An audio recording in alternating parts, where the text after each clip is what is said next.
Many years ago, there was a skilled and hard-working carpenter named Ole Kirk Christiansen.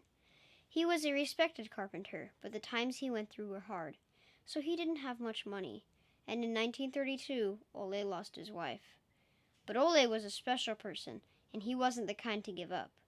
And with the responsibility of his 4 sons, he'd have to think of something. Ole had gotten an idea, and for him it never took long to put an idea into action. Ole's little invention made his sons so happy, so he thought he should start making toys. Ole thought he would give it a try.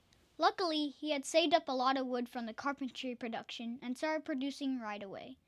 Time passed, and even though he was a skilled carpenter, sales were very slow.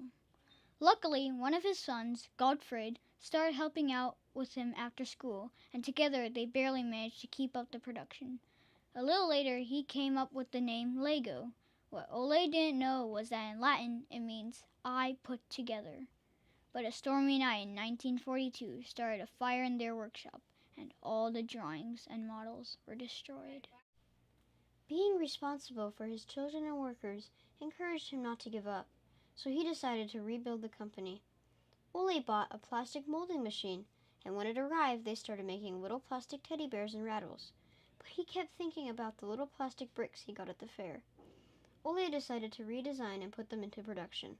Unfortunately, sales were dropping during the summer, and the company had too many toys in stock. On a business trip to England, Gottfried met the head of a big shopping center on his way home, and they discussed the toy industry, and the conversation would be very important to the future of Lego. That same year, Lego started producing the very first Lego system.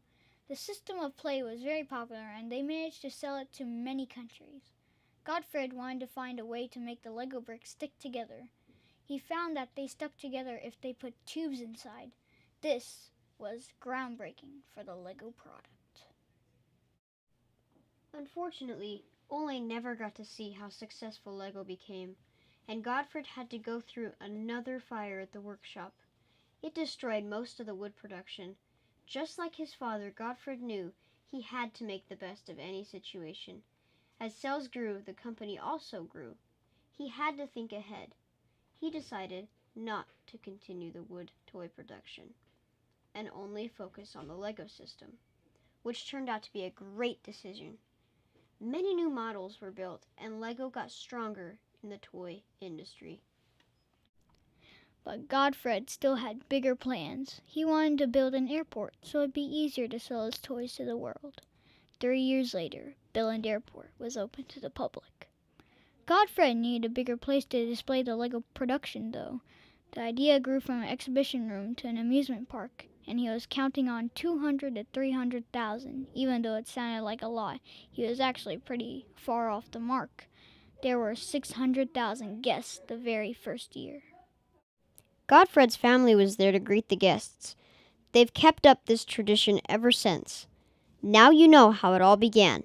But Lego wouldn't be what it is today if it hadn't been for Ole Kirk Christiansen's sense of quality and search for perfection. Kjell Kirk Christiansen seeks to take the Lego idea even further, encouraging children to explore, experience, and express their own world, a world without limits.